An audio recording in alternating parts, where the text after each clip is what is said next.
Hello everyone. Today we are going to discuss the topic of measures to control inflation. यानी आज के इस lecture के अंदर हम जो मुद्रास्फीति है उसको नियंत्रित करने के जो उपाय हैं उन उपायों के बारे में डिस्कस करेंगे। तो आइए शुरू करते हैं अपना आज का ये टॉपिक। सबसे पहले हम इन्फ्लेशन के बारे में जानते हैं। मुद्रास्फीति अर्थव्यवस्था के अंदर एक ऐसी स्थिति होती है जिसके अंदर लंबे समय तक लगातार जो सामान्य कीमत स्तर होता है उसमें वृद्धि होती है। तो इस प्रकार की जो सिचुएशन होती है उसको महंगाई कहते हैं। तो जब ये स्थिति किसी भी अर्थव्यवस्था के अंदर लंबे समय तक बनी रहती है तो उसको जो है इन्फ्लेशन का नाम दिया जाता है। तो इन्फ्लेशन जो होती है प्रत्येक देश के अंदर जो है आती है। उसका समय अलग हो सकता है, उसका जो अवधि है वो अलग हो सकती है, लेकिन ऐसी कोई अर्थव्यवस्था नहीं है जिसके अंदर जो है इन्फ्लेशन या महंगाई या बढ़ती हुई कीमतें दिखाई ना दे। तो ये जो इन्फ्लेशन होती है, इन्फ्लेशन को नियंत्रित करना क्यों ज़रूरी होता है, पहले आप इसके बारे में डिस्कस करेंगे। उसके बाद हम ये देखेंगे कि जो मुद्रास्फीति है उसको नियंत्रित किस प्रकार से किया जा सकता है। जो मुद्रास्फीति होती है उसकी जो वो कुछ सिचुएशन होती है। पहली सिचुएशन ऐसी होती है कि जिसके अंदर जो अर्थव्यवस्था के अंदर कीमतों के अंदर बहुत थोड़ी-थोड़ी वृद्धि होती है। अगर अर्थव्यवस्था के अंदर कीमतों के अंदर थोड़ी-थोड़ी वृद्धि हो रही है तो इस अवस्था के अंदर जो है वो ये इन्फ्लेशन जो होता है वो अर्थव्यवस्था के लिए एक सही चीज़ होती है। जैसे मान लीजिए थोड़ा-सा प्राइस बढ़ा, उसकी वजह से जो प्रोड्यूसर है उनका थोड़ा-सा प्रॉफिट बढ़ेगा और जब उनका प्रॉफिट बढ़ेगा तो वो और ज़्यादा इन्वेस्टमेंट करेंगे। इससे देश के अंदर पूँजी निर्माण होगा और पूंजी निर्माण के साथ ही देश के अंदर जो है रोजगार भी बढ़ेगा और उसके साथ ही जो आउटपुट है उसमें भी वृद्धि होगी। तो इस प्रकार से ये सही है। लेकिन अगर ये मुद्रास्फीति जो है थोड़ी रहती है तब तक तो ठीक है, लेकिन अगर ये बहुत अधिक मात्रा के अंदर बढ़नी शुरू हो जाती है तो उस अवस्था के अंदर ये जो है एक देश की जो अर्थव्यवस्था उसके अंदर जो वो बर्बादी का कारण भी बन सकती है। तो इसलिए ये आवश्यक होता है कि मुद्रास्फीति को शुरुआती दौर में ही रोका जाए, क्योंकि अगर इसको शुरुआती दौर में नहीं रोका जाता है तो फिर ये जो है आउट ऑफ कंट्रोल हो सकती है। और जब ये आउट ऑफ कंट्रोल हो जाएगी तो एक अर्थव्यवस्था के अंदर जो ये बहुत सारी जो नेगेटिव एलिमेंट्स है उनको बढ़ावा देती है। इसलिए इन्फ्लेशन को नियंत्रित करना जरूरी है। मैकडोगल के अनुसार मंद मुद्रास्फीति का धीरे धीरे बढ़कर दौड़ने वाली मुद्रास्फीति का रूप धारण करने का हमेशा खतरा रहता है। यानी जो मुद्रास्फीति कम मात्रा में है इस बात की संभावना बनी रहती है कि वो मुद्रास्फीति जो कभी भी भयंकर रूप धारण कर सकती है।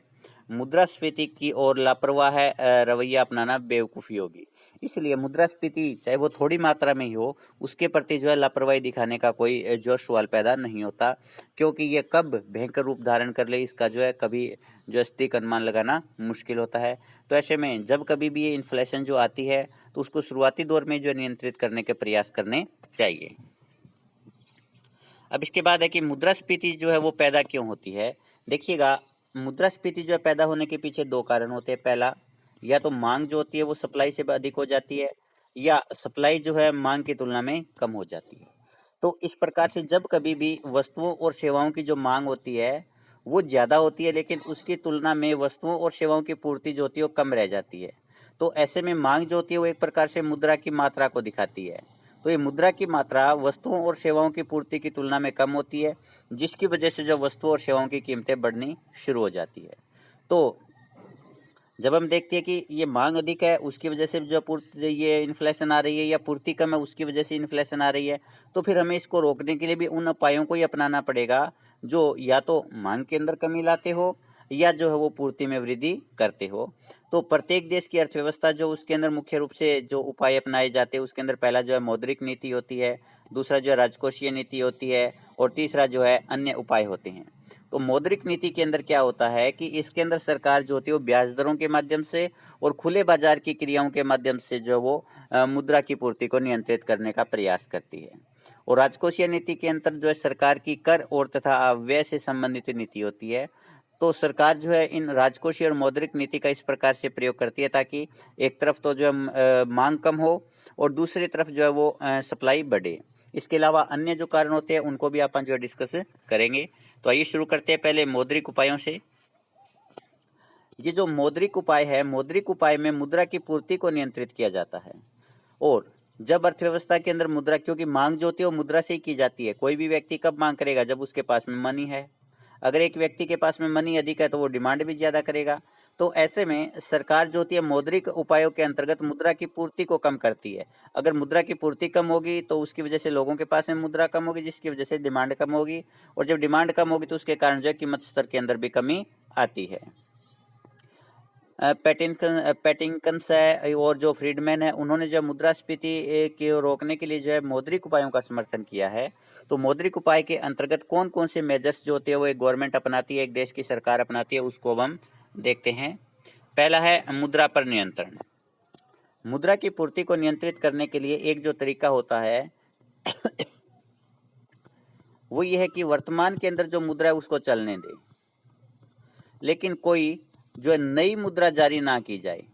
अगर हम नई मुद्रा जारी नहीं करेंगे तो उसके कारण अर्थव्यवस्था के अंदर मुद्रा की पूर्ति में वृद्धि नहीं होगी, तो उसके कारण जब मांग में भी वृद्धि नहीं होगी और कीमतों के अंदर जो और ज़्यादा वृद्धि नहीं होगी।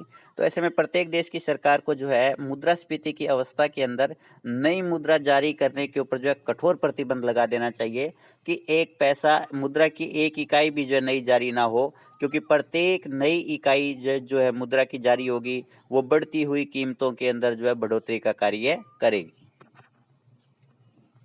नेक्स्ट है शाख नियंत्रण। शाख को नियंत्रण करने के हमारे पास में जो दो उपाय होते हैं, एक मात्रात्मक उपाय है, दूसरा गुणात्मक उपाय है। मात्रात्मक उपाय के अंदर वो उपाय आते हैं जो कि एक देश की अर्थव्यवस्था के अंदर मुद्रा की पूर्ति को प्रभावित करते हैं, और गुणात्मक उपायों के अंदर वो उपाय आते हैं जो कि एक देश के अंदर मुद्रा की पूर्ति को तो प्रभावित नहीं करते, लेकिन मुद्रा के उद्देश्य को जो प्रभावित करते हैं कि किसी विशेष उद्देश्य के लिए मुद्रा की मात्रा को कम या ज़्यादा किया जा सकता है, लेकिन टोटल जो क्वांटिटी ऑफ मनी है वो अर्थव्यवस्था में सेम रहती है। तो मात्रात्मक उपायों के अंदर जो है ब्याज दर होती है।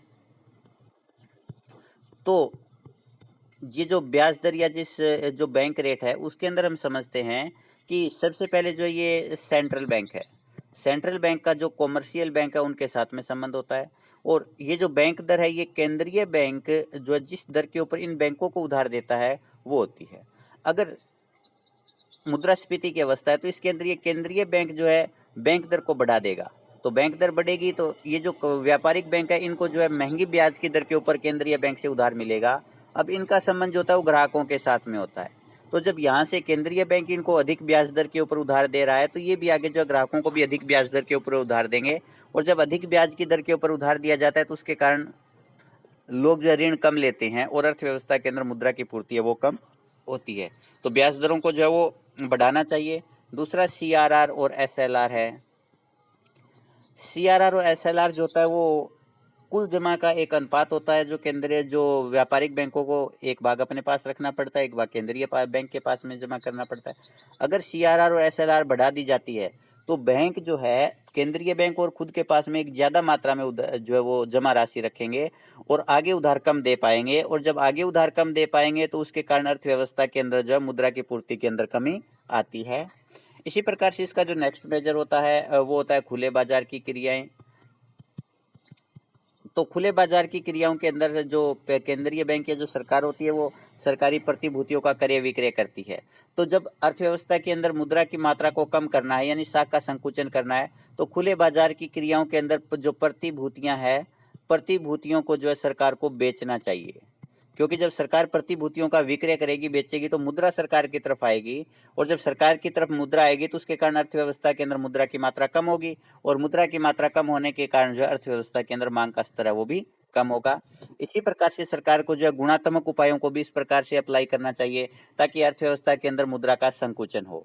तो अगर अपन निष्कर्ष के रूप में ये कहें तो हम ये कह सकते हैं कि सरकार को मुद्रास्फीति को नियंत्रित करने के लिए संकुचनकारी मौद्रिक नीति को अपनाना चाहिए। संकुचनकारी मौद्रिक नीति की वजह से अर्थव्यवस्था के अंदर मुद्रा की मात्रा कम होती है, मुद्रा की पूर्ति कम होती है, और उसकी वजह से मांग में कमी आती है, और मांग कम होने के कारण अर्थव्यवस्था के अंदर कीमत स्तर में गिरावट आती है।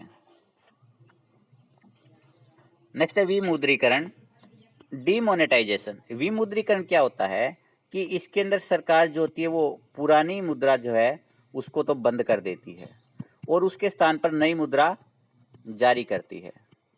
तो अगर अर्थव्यवस्था के अंदर कीमत स्तर बहुत अधिक बढ़ जाता है तो इस वजह से कि भी पुरानी मुद्रा की मात्रा जो काफ़ी ज़्यादा हो चुकी है, तो ऐसे में सरकार को जो पुरानी मुद्रा को वहाँ से जो है इलीगल घोषित कर देना चाहिए, उसको बंद कर देना चाहिए, जैसा कि भारत के अंदर डिमोनेटाइजेशन किया गया था 2016 के अंदर।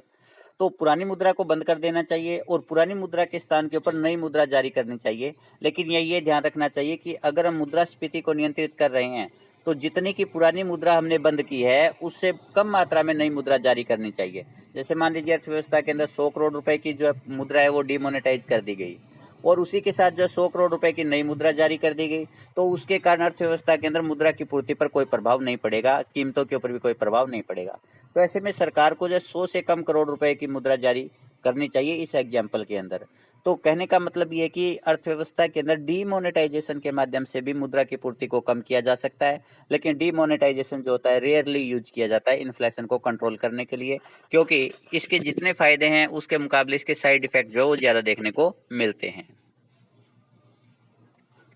नेक्स्ट है राजकोषीय उपाय। राजकोषीय उपायों के अंदर एक देश की सरकार जो होती है अपनी कर तथा व्यय की नीति को इस प्रकार से लागू करती है ताकि अर्थव्यवस्था के अंदर एक तरफ तो जो मांग में कमी हो और दूसरी तरफ जो प्रोडक्शन के अंदर वृद्धि हो। तो राजकोषीय उपायों का जो समर्थन है वो केन्ज और मुंडेल ने किया था। उन्होंने कहा कि एक देश के अंदर मुद्रास्फीति को रोकने के लिए जो है राजकोषीय उपाय जो होते हैं मौद्रिक नीति की तुलना में ज्यादा प्रभावी होते हैं।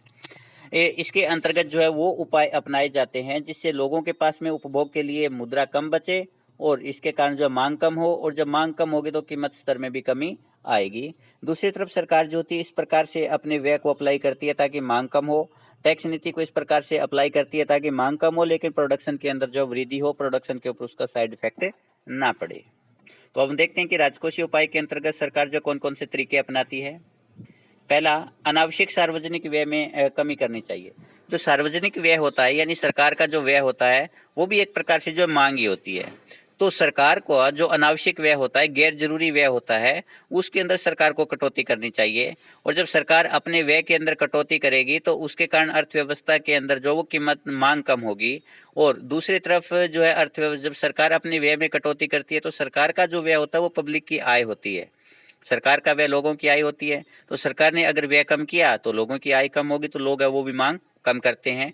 तो इस प्रकार से जब सार्वजनिक व्यय में कटौती की जाती है तो उसका मांग के ऊपर प्रत्यक्ष और अप्रत्यक्ष दोनों ही रूपों से जो प्रभाव पड़ता है, दोनों ही रूपों से मांग में कमी करती है, जिसकी वजह से अर्थव्यवस्था के अंदर जो है कीमत स्तर में कमी आती है। लेकिन एक बात का ध्यान रखना चाहिए कि सरकार को केवल जो है अनावश्यक व्यय हो कोई कम करना चाहिए। जो व्यय देश के विकास के लिए, समाज के कल्याण के लिए आवश्यक है, उस व्यय के अंदर कटौती नहीं करनी चाहिए। नेक्स्ट है सार्वजनिक ऋणों में वृद्धि। सार्वजनिक ऋण का मतलब होता है सरकार द्वारा जनता से उधार लेना। तो जनता के पास में पैसा कम करना है तो ऐसे में सरकार को क्या करना चाहिए कि लोगों से उधार लेना चाहिए, ऋण लेना चाहिए। अब सरकार जब जनता से ऋण लेती है तो उसके कारण जो है जनता के पास में मुद्रा की मात्रा कम हो जाएगी, और जब जनता के पास में मुद्रा की मात्रा कम होगी तो उसके कारण जो है अर्थव्यवस्था के अंदर मांग का स्तर है वो भी कम होगा, और जब मांग का स्तर कम होगा तो उसके कारण जो है अर्थव्यवस्था के अंदर कीमत स्तर में भी गिरावटें आएगी। तो इन्फ्लेशन को कंट्रोल करने के लिए सरकार को जो है ज्यादा से ज्यादा ऋण जो है वो जनता से लेने चाहिए। नेक्स्ट है पुराने ऋणों को चुकाने में देरी। जब सरकार ऋण चुकाती है तो उसके कारण जो मुद्रा है उसका प्रवाह किसकी तरफ होगा, जनता की तरफ होगा। तो जनता के पास में जब मुद्रा बढ़ेगी तो वो मांग को बढ़ाएंगे, और मांग बढ़ेगी तो उसके कारण जो है कीमतों के अंदर और ज्यादा वृद्धि होगी। तो ऐसे में सरकार को जो ऋण चुकाने हैं, ऋण की अवधि जो पूरी हो चुकी है, परिपक्व हो चुके हैं ऋण, उन ऋणों को जो है सरकार को चुकाने में देरी करनी चाहिए ताकि जनता के पास में जो है मुद्रा की मात्रा ना बढ़े, और जब मुद्रा की मात्रा नहीं बढ़ेगी तो वहां पर जो है कीमतों के अंदर है वो वृद्धि नहीं होगी। तो इस प्रकार से सरकार को एक तरफ तो नए ऋण ज्यादा से ज्यादा लेने चाहिए, और दूसरी तरफ जो ऋणों का भुगतान करना है उन ऋणों के भुगतान करने में सरकार को जो है डिले करना चाहिए, देरी करनी चाहिए। नेक्स्ट है करों में वृद्धि। सरकार को कर बढ़ाने चाहिए, विशेष रूप से सरकार को जब प्रत्यक्ष कर बढ़ाने चाहिए। जब कभी भी सरकार करों के अंदर वृद्धि करेगी तो जनता की आय का एक हिस्सा जो सरकार के पास चला जाएगा। तो जितनी के सरकार के पास में कर जाएगा, जितनी मात्रा में करों का जो प्रवाह सरकार की तरफ होगा, उतनी ही मात्रा के अंदर लोगों के पास में मुद्रा कम हो जाएगी। मान लीजिए सरकार ने जो 100 करोड़ रुपए के टैक्स अधिक वसूल किए, तो ऐसे में 100 करोड़ रुपए जो जनता के पास कम हो गए तो 100 करोड़ रुपए के बराबर डिमांड के अंदर तुरंत कमी आ जाएगी, जिसकी वजह से जो कीमत स्तर में भी कमी आएगी। तो सरकार को जो है प्रत्यक्ष करों के अंदर ज्यादातर कमी करनी चाहिए, वृद्धि करनी चाहिए। दूसरा, कुछ हद तक जो है अप्रत्यक्ष करों के अंदर भी वृद्धि की जा सकती है, क्योंकि अप्रत्यक्ष करों के अंदर वृद्धि करने का जो उद्देश्य होता है, जैसे देखिएगा जैसे ही अप्रत्यक्ष करों के अंदर वृद्धि होगी कीमत और बढ़ेगी, लेकिन यहाँ पर सरकार का जो उद्देश्य है एक बार मांग को कम करना है, क्योंकि जब मांग कम होगी तो करों के कारण जो वृद्धि हुई वो धीरे धीरे अपने आप कम हो जाएगी, क्योंकि मांग कम होने के कारण कीमत में गिरावट आएगी। तो सरकार को जो है मुद्रास्फीति को रोकने के लिए, इन्फ्लेशन को कंट्रोल करने के लिए करों के अंदर वृद्धि करनी चाहिए, जिससे कि मांग में कमी हो। नेक्स्ट है मुद्रा का अति मूल्यन। अति मूल्यन का मतलब क्या होता है कि सरकार अपनी मुद्रा का मूल्य बढ़ा देती है। मान लीजिए कि डॉलर जो है तो वो पहले 70 रुपए का था, अब जो है अपनी मुद्रा का मूल्य बढ़ने का मतलब है कि डॉलर अब 60 रुपए का हो गया। तो जब कभी भी मुद्रा का जो अति मूल्यन होता है तो उस अवस्था के अंदर जो है निर्यात महंगे होते हैं, क्योंकि पहले ये जो $1 के अंदर 70 रुपए का सामान खरीद सकते थे, अब ये $1 से जो है केवल 60 रुपए का सामान खरीद पाएंगे, तो इनको जो भारत की वस्तु महंगी लगने लगेगी। इसकी वजह से जो निर्यात महंगे होते हैं, और जब निर्यात महंगे होते हैं तो इसका मतलब क्या है, हमारा जो हम जो निर्यात कर रहे हैं वो हमारी देश की वस्तुओं की मांग है। तो निर्यात महंगे होने के कारण जो वो कीमत मांग के अंदर कमी आती है, और मांग में कमी आने के कारण जो कीमतों में भी कमी आती है। दूसरी तरफ जब कभी भी अति मूल्यन होता है तो उसकी वजह से जो है आयात सस्ते हो जाते हैं। जब आयात सस्ते होंगे तो उसके कारण जो विदेशों से वस्तुओं की पूर्ति भारत में ज़्यादा होगी। तो एक तरफ जब मांग में कमी आ रही है, दूसरी तरफ जब पूर्ति बढ़ रही है, तो इसकी वजह से दोनों के कारण जो है कीमतों के अंदर कमी आती है, और इन्फ्लेशन को जो है इस तरीके से कंट्रोल किया जा सकता है। तो जब कभी भी अर्थव्यवस्था के अंदर मुद्रास्फीति होती है तो उस अवस्था के अंदर जो अति मूल्यन की नीति को अपनाना चाहिए। आगे घाटे की वित्त व्यवस्था में कमी। घाटे की वित्त व्यवस्था का मतलब होता है कि सरकार जो है अपनी आय के मुकाबले व्यय ज्यादा करती है। तो जब सरकार अपना व्यय अधिक करती है तो उसके कारण अर्थव्यवस्था के अंदर मुद्रा का प्रसार है वो ज्यादा होता है। तो सरकार को मुद्रा का प्रसार रोकने के लिए जो है घाटे की जो वित्त व्यवस्था है उसको जो है छोड़ देना चाहिए, और सरकार को जो है संतुलित बजट की पॉलिसी अपनानी चाहिए, या जो बचत का बजट है उसकी नीति अपनानी चाहिए। यानी सरकार को जो है अपनी आय की तुलना में व्यय जो है वो कम करना चाहिए, और जब सरकार का व्यय कम होगा तो उसके कारण अर्थव्यवस्था के अंदर मांग का स्तर है उसके अंदर भी गिरावट आएगी, और जब मांग के स्तर के अंदर गिरावट आएगी तो कीमतों में भी कमी होगी। आगे अन्य उपाय कि बहुत बार ऐसा देखने में आता है कि केवल मौद्रिक अपनाए और मौद्रिक और राजकोषीय उपायों को अपना करके मुद्रास्फीति को जो प्रभावी तरीके से नियंत्रित करना संभव नहीं होता। तो इसके लिए हमें जो कुछ और सप्लीमेंट्री उपाय अपनाने की आवश्यकता होती है, कि ऐसा नहीं है कि हम जब अदर मेजर्स यूज करेंगे तो हम मॉनेटरी पॉलिसी को छोड़ देंगे या फिजिकल पॉलिसी को छोड़ देंगे, ये भी हमें साथ साथ में चलाने हैं, लेकिन इसके साथ में जो सप्लीमेंट्री मेजर्स है उनको भी हमें जो अप्लाई करना है। तो ये वे उपाय होते हैं जो एक तरफ तो मांग में कमी करने का कार्य करते हैं, और दूसरी तरफ जो पूर्ति को बढ़ाने का कार्य करते हैं। यानी हम ये कह सकते हैं कि जो मांग और पूर्ति के बीच में जो अंतराल पैदा होता है, उस अंतराल को भरने के लिए जो तरीके हम अपनाते हैं मौद्रिक और राजकोषीय नीति के अतिरिक्त, उनको हम जो अन्य उपायों में शामिल करते हैं। तो अब हम एक एक करके जो अन्य उपाय है उनको डिस्कस करते हैं। सबसे पहले उत्पादन में वृद्धि। इन्फ्लेशन पैदा होने का कारण क्या है? Demand is greater than supply. हम इस पार्ट को एक बार डिस्कस नहीं करेंगे। इसका दूसरा तरीका है कि डिमांड को जब मांग के बराबर करने के लिए, जब पूर्ति के बराबर करने के लिए हमें जो सप्लाई को बढ़ाना चाहिए।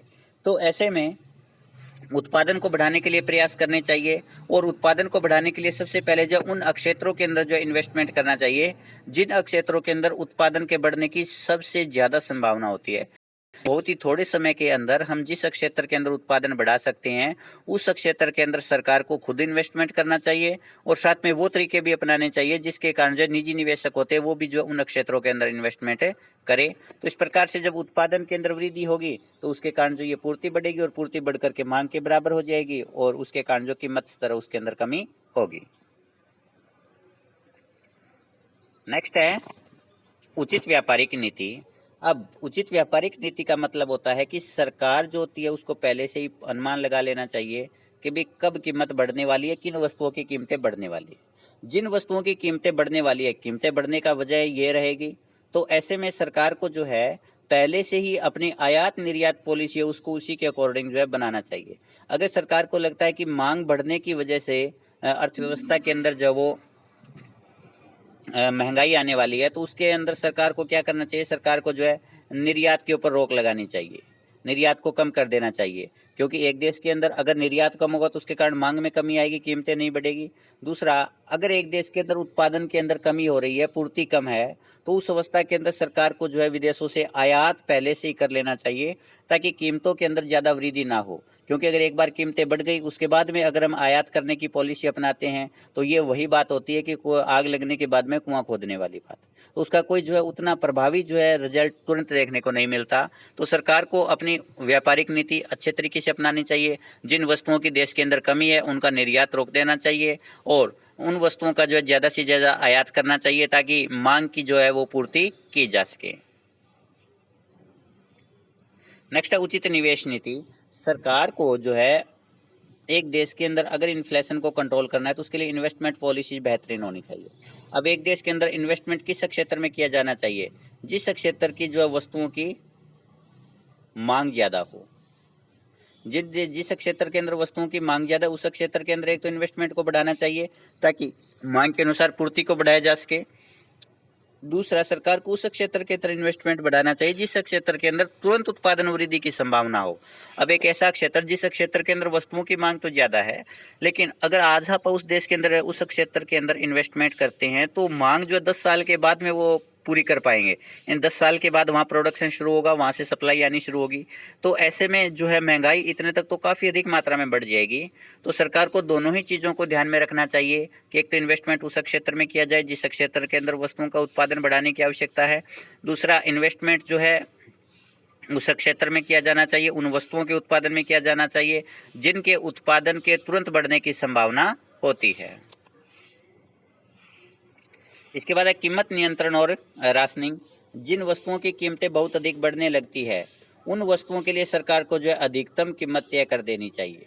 सरकार को स्वयं जो है नियंत्रित कर लेना चाहिए।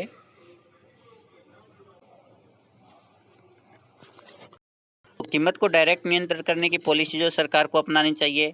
इसके एग्जाम्पल भी हम जो है अपने दैनिक जीवन में देखते हैं। जब किसी वस्तु की कीमत बहुत अधिक होने लगती है, तो सरकार जो उसका मैक्सिमम प्राइस तय कर देती है, उससे अधिक कीमत जो वो दुकानदार या जो विक्रेता होता है वो नहीं ले सकता।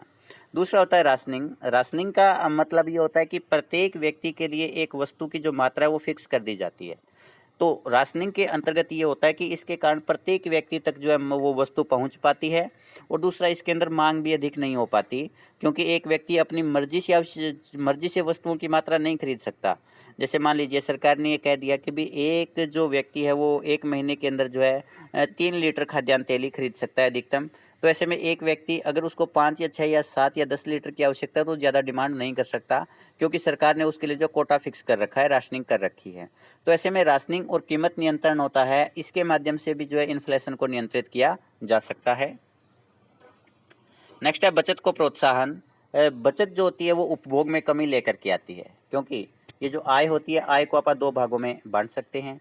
एक भाग वो जो कंजप्शन के ऊपर व्यय होता है, और दूसरा भाग जो बचा लिया जाता है। अगर ये भाग बढ़ता है तो डेफिनेटली कंजप्शन वाला हिस्सा है वो कम होगा। एग्जाम्पल के तौर पर एक व्यक्ति के पास में जो है 1000 रुपये है। अब इस 1000 रुपये में से वो जो है 600 रुपये कंज्यूम कर रहा है और 400 रुपये बचा रहा है। अगर ये 400 रुपये वाला हिस्सा बढ़ेगा, मान लीजिए कि इधर ये 500 हो गया, तो इधर ये कितना बचेगा? 600 में से 100 रुपये जो है वो बचत में चले गए, उपभोग वाले। तो यहाँ पर उपभोग में कमी होगी। तो जब कभी भी बचत बढ़ती है, तो बचत के कारण जो वो उपभोग में कमी आती है, और उपभोग में अगर कमी होगी तो मांग कम होगी, और मांग कम होने के कारण अर्थव्यवस्था के अंदर कीमत स्तर में भी कमी आती है।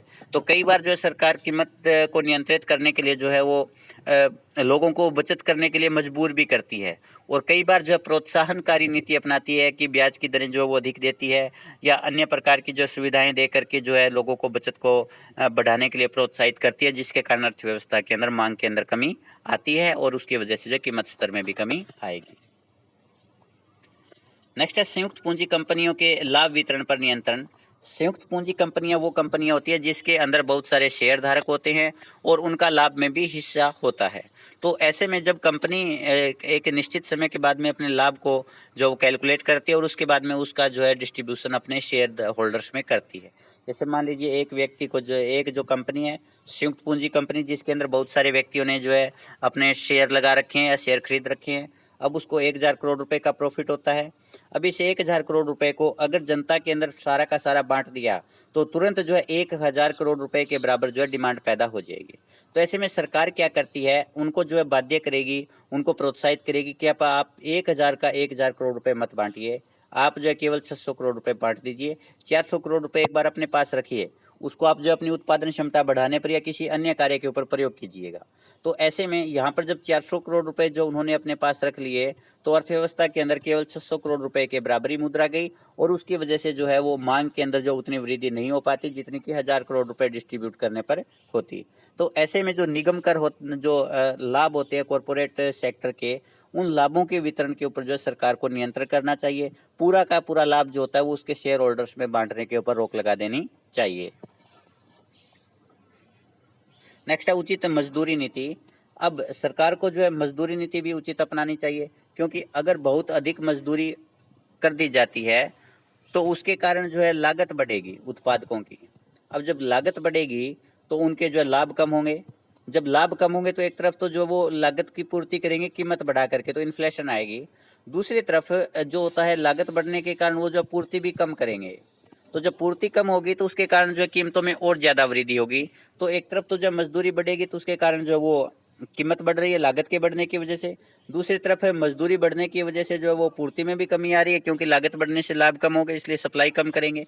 तीसरा, जब मजदूरी बढ़ती है तो उसके कारण लोगों की आय भी बढ़ती है और आय बढ़ने के कारण वो मांग ज्यादा करते हैं, जिसकी वजह से भी कीमत में तेजी से वृद्धि होने लगती है। तो ऐसे में सरकार को जो है उचित जो वो मजदूरी नीति अपनानी चाहिए कि मजदूरी के अंदर जो बेतहाशा वृद्धि नहीं करनी चाहिए, और अगर मजदूरी बढ़ती भी है तो उसको जो प्रोडक्टिविटी के साथ में जो इंटरकनेक्ट करना चाहिए कि मजदूरी बढ़ने के साथ साथ उत्पादकता भी बढ़े। जब मजदूरी बढ़ने के साथ साथ प्रोडक्टिविटी भी बढ़ेगी तो उसके कारण उस बढ़ी हुई मजदूरी का जो है कीमतों के ऊपर कोई विशेष असर नहीं होगा। आगे कच्चे माल का आयात, ये जो सप्लाई से संबंधित है। कई बार सप्लाई इस वजह से कम रह जाती है कि भी उनको जो कच्चा माल समय पर पूरा नहीं मिल पाता। तो अगर कच्चा माल की एक देश के अंदर कमी है तो उस देश के अंदर कच्चा माल जो आयात करना चाहिए, और जब एक देश के अंदर पर्याप्त मात्रा में कच्चे माल का आयात होगा तो वो जो उस कच्चे माल की सहायता से वस्तुओं और सेवाओं का प्रोडक्शन अधिक मात्रा में कर पाएंगे, और जब वस्तुओं और सेवाओं का प्रोडक्शन अधिक मात्रा में होगा तो उसके कारण वस्तुओं और सेवाओं की पूर्ति बढ़ेगी, और वस्तुओं और सेवाओं की पूर्ति के बढ़ने के ऊपर जो कीमत स्तर के अंदर कमी आएगी।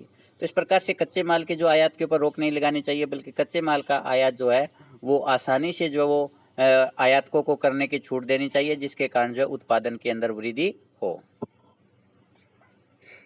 नेक्स्ट है कृत्रिम रूप से पूर्ति में कमी पर रोक। कई बार जो होती है अर्थव्यवस्था के अंदर जो उत्पादन तो पर्याप्त मात्रा में हुआ होता है, लेकिन वो उत्पादन जो होता है वो उपभोक्ता तक नहीं पहुंच पाता, बीच में उसको जो स्टॉक कर लिया जाता है, उसकी कालाबाजारी शुरू कर दी जाती है। तो उसकी वजह से कृत्रिम रूप से जो है अर्थव्यवस्था के अंदर जो है वस्तुओं और सेवाओं की कमी हो जाती है, और जब वस्तुओं और सेवाओं की कमी होगी तो उनकी जो कीमतें वो बढ़ने लगती है। तो ऐसे में सरकार को ये प्रयास करना चाहिए कि जो जमाखोरी है, जो कालाबाजारी है, उसके ऊपर पूरी तरह से रोक लगाई जाए। इसके लिए सख्त कानून बनाए जाए, और सख्त कानून बनाने के साथ साथ उन कानूनों का जो सख्ती से पालन भी करवाना चाहिए, जिससे कि कृत्रिम रूप से जो है अर्थव्यवस्था के अंदर मुद्रा की पूर्ति में जो वो कमी ना होने पाए।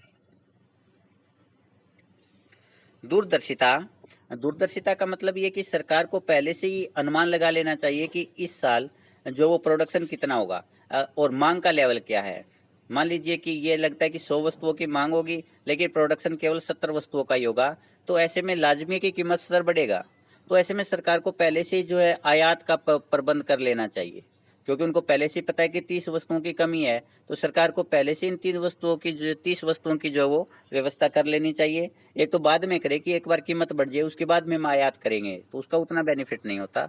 तो सरकार को एक दूरदर्शी नीति अपनानी चाहिए, पहले से ही जो है मांग और पूर्ति से संबंधित जो पूर्वानुमान है उनको लगा लेना चाहिए, और उसी के अनुसार फिर जो है अपनी आयात निर्यात नीति को जो लागू करना चाहिए।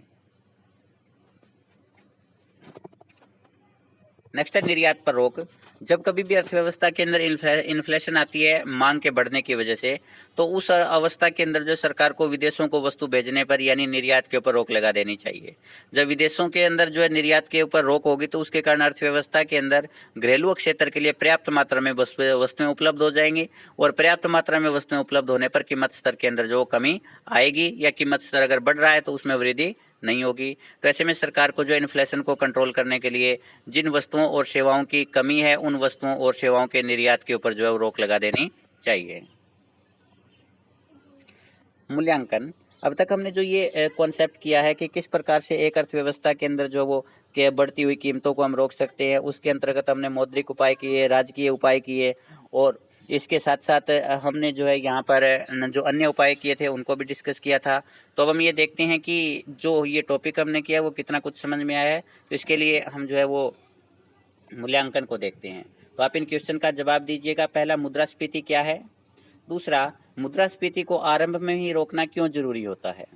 और तीसरा, मुद्रास्फीति को रोकने के लिए राजकोषीय, मौद्रिक और अन्य उपायों का विस्तार से वर्णन कीजिए। तो ये टॉपिक जो है वो कंप्लीट होता है इसी के साथ। धन्यवाद।